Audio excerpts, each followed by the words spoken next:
喺2025年6月26號，參謀長聯席會議主席 Dan King 親自講解美國喺伊朗嘅任務詳情。如果你想聽下參謀長親自話俾你聽 GPU 57係點樣煉成嘅，又或者參與轟炸同埋守卡塔爾軍事基地嘅軍人嘅故事，咁就千祈唔好走開啦。So with that, I want to hand it over to the Chairman of the Joint Chiefs. They've done technical analysis on this, not just on the strike, but also on our Patriot defenders, on Al Udeid. And Mr. Chairman, I'll hand it over to you. Good morning. Thank you, Mr. Secretary, and good morning, and all of you. Thank you for being here. As a follow-up to my comments on Sunday's press conference, I wanted to give you a few updates this morning on something I'm honored to do as a chairman, and that's a chance to get to talk about some of our service members and the incredible things that they do on behalf of our nation. And I apologize ahead of time for the length and the detail. Today I'm going to brief you on a couple things. First, I'm going to talk about our air defenders at Al Udeid in Qatar and their actions on Monday. Then I'm going to walk you through a little bit about the academics that went into the attack against Fordo, the massive ordnance penetrator weapon, and we're going to show a video that highlights the effects that weapon has. Of course, nobody was down inside the target, so we don't have video from the target. First, on Monday, as the President has stated, on Monday morning we began to receive indications and warnings that Iran intended to attack U.S. bases in the region. That morning, building on the work that CENTCOM Commander Eric Kurilla had done, and on the orders of the President, at Al Udeid Air Base in Qatar and around the region, we assumed a minimum force posture. Most folks had moved off the base to extend the security perimeter out away from what we assessed might be a target zone, except for a very few Army soldiers at Al Udeid. At that point, only 2 Patriot batteries remained on base, roughly 44 American soldiers responsible for defending the entire base, to include CENTCOM's forward headquarters in the Middle East, an entire air base, and all the U.S. forces there. The oldest soldier was a 28-year-old captain. The youngest was a 21-year-old private who'd been in the military for less than 2 years. So let's put ourselves out there for a second. Imagine you're that young first lieutenant, you're 25 or 26 years old, and you've been assigned as the tactical director inside the command and control element. You, at that age, are the sole person responsible to defend this base. Listening next to you is your early warning operator whose job is to notify you of imminent attack. There's 5 people inside a vehicle and 5 people outside of a vehicle around these, a total of, as I said, 44.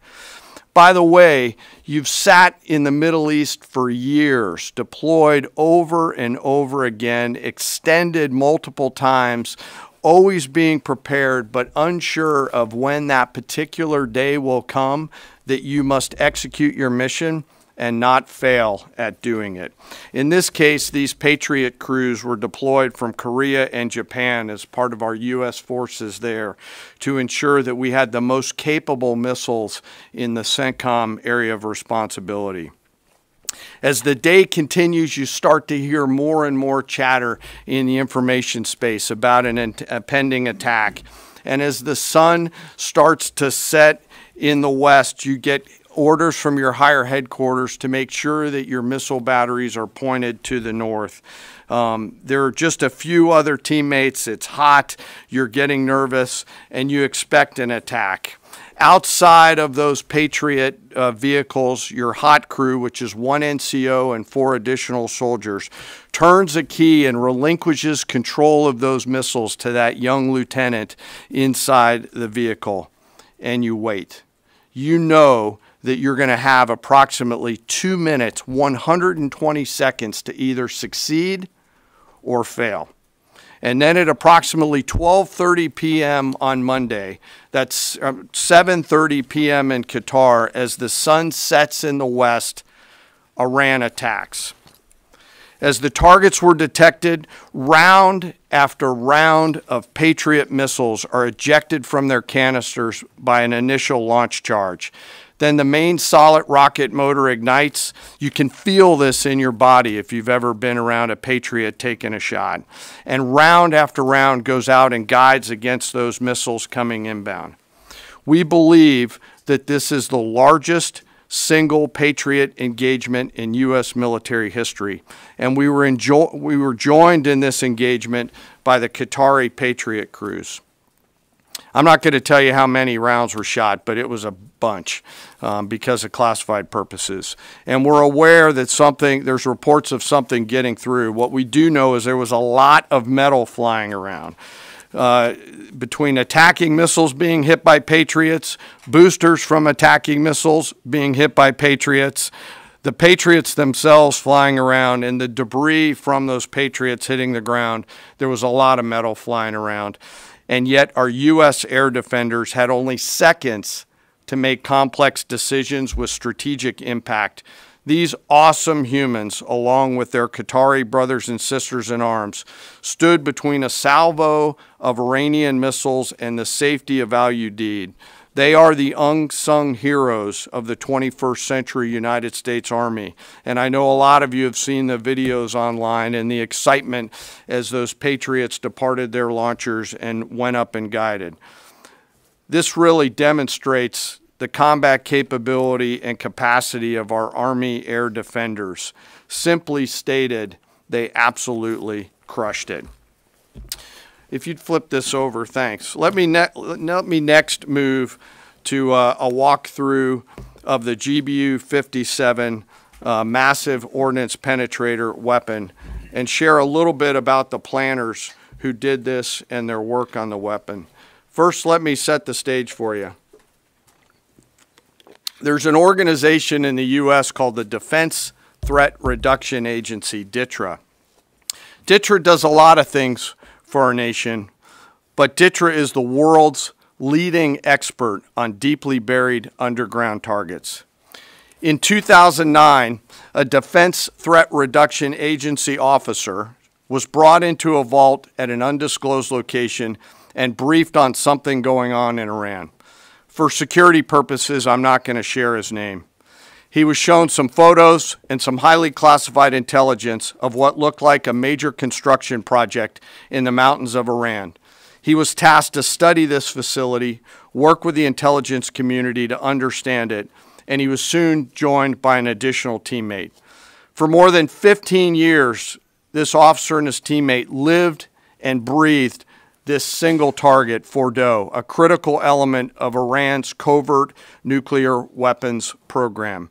He studied the geology. He watched the Iranians dig it out. He watched the construction, the weather, the discard material, the geology, the construction materials, where the materials came from. He looked at the vent shaft, the exhaust shaft, the electrical systems, the environmental control systems, every nook, every crater, every piece of equipment going in and every piece of equipment going out.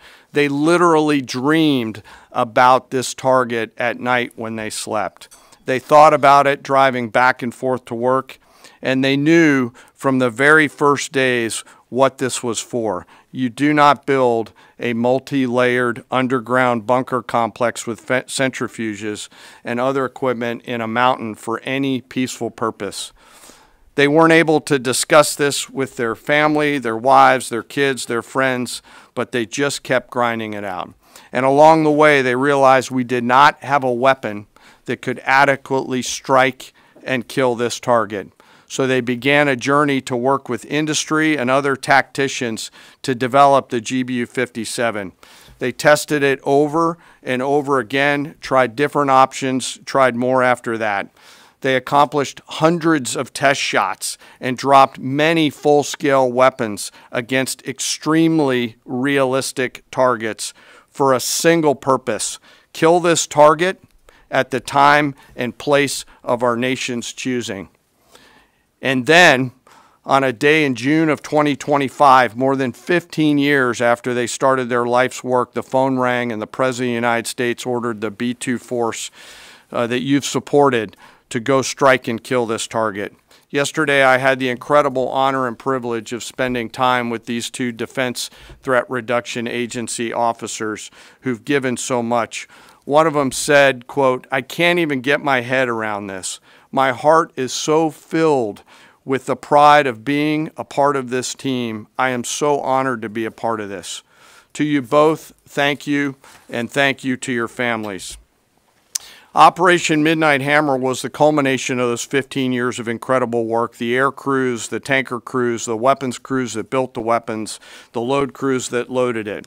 Before I run through this video today, I want to talk a little bit about weaponeering and what goes into an attack. Weaponeering is the science of evaluating a target. I mentioned all of those factors before that these two DTRA officers had thought about. Ultimately, weaponeering is determining the right weapon and fuse combination to achieve the desired effects and maximum destruction against a target.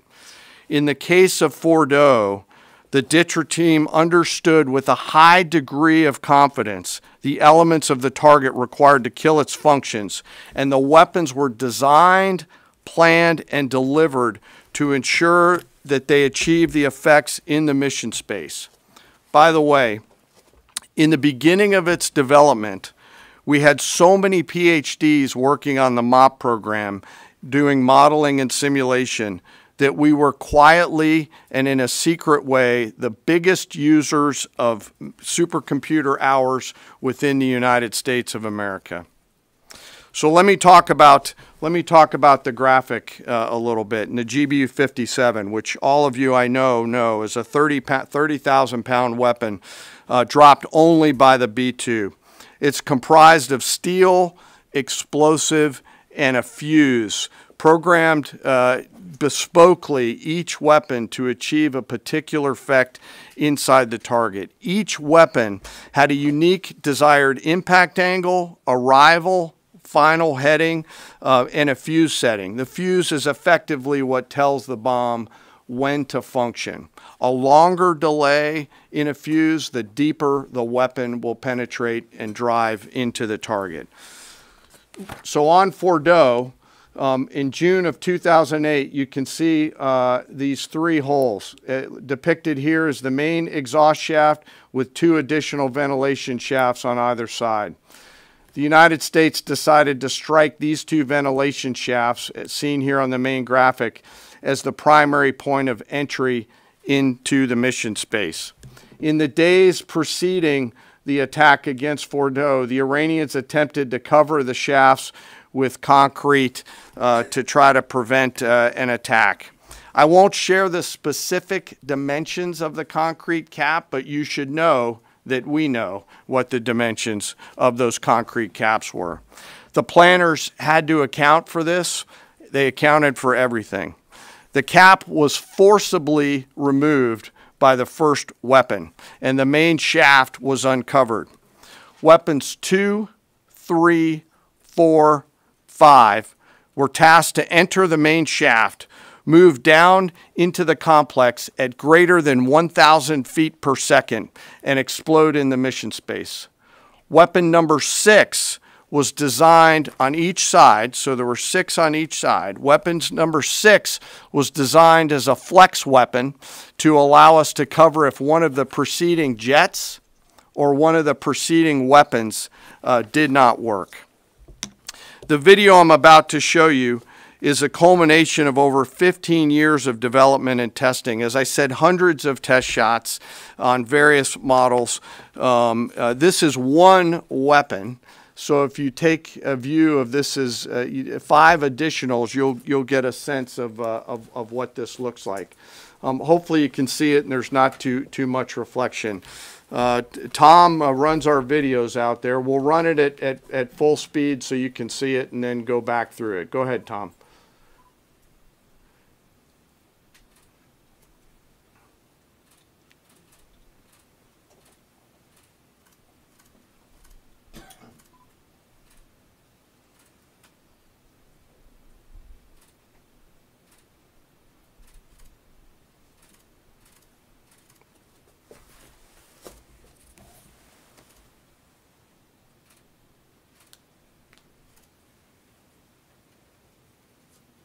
Keep it going for a minute. You'll see inside the mission space.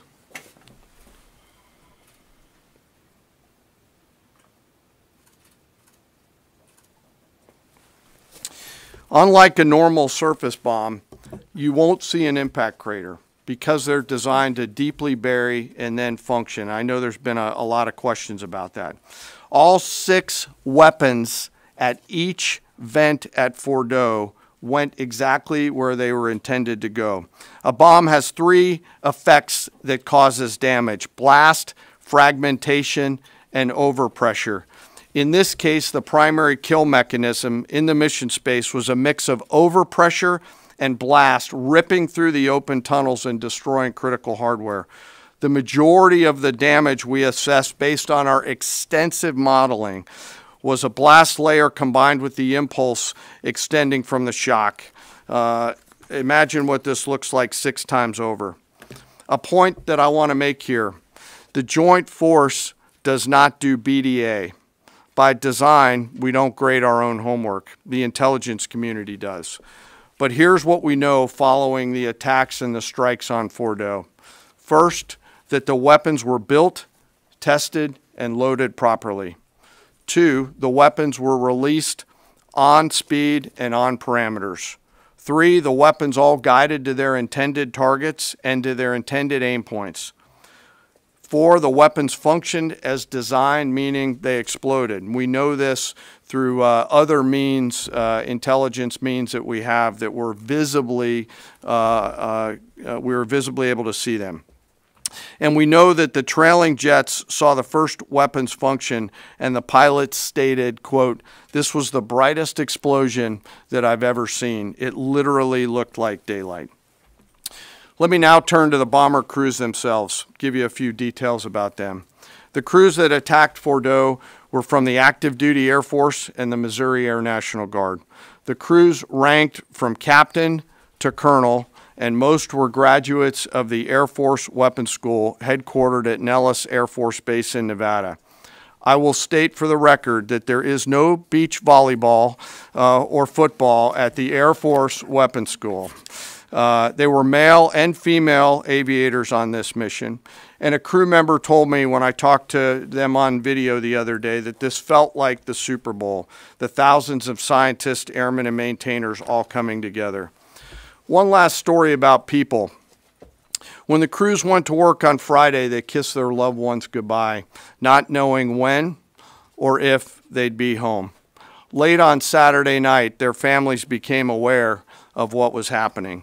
And on Sunday, when those jets returned from Whiteman, their families were there.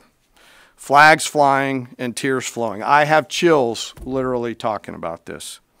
The jets rejoined into a formation of 4 airplanes followed by a formation of 3 and came up overhead Whiteman proudly in the traffic pattern, pitching out to land right over the base and landing to the incredible cheers of their families who sacrifice and serve right alongside their family members. Like I said, there were a lot of flags and a lot of tears. One commander told me this is a moment in the lives of our families that they will never forget. That, my friends, is what America's Joint Force does. We think, we develop, we train, we rehearse, we test, we evaluate every single day. And when the call comes to deliver, we do so. I could not be more proud standing up here today of our Joint Force. I'm filled with gratitude that I get to tell their story. And as we stand here right now, our forces remain on a high state of readiness in the region, prepared to defend themselves. And one last thing, our adversaries around the world should know that there are other DTRA team members out there studying targets for the same amount of time, and will continue to do so. Thank you very much. I apologize for the length. I look forward to your questions.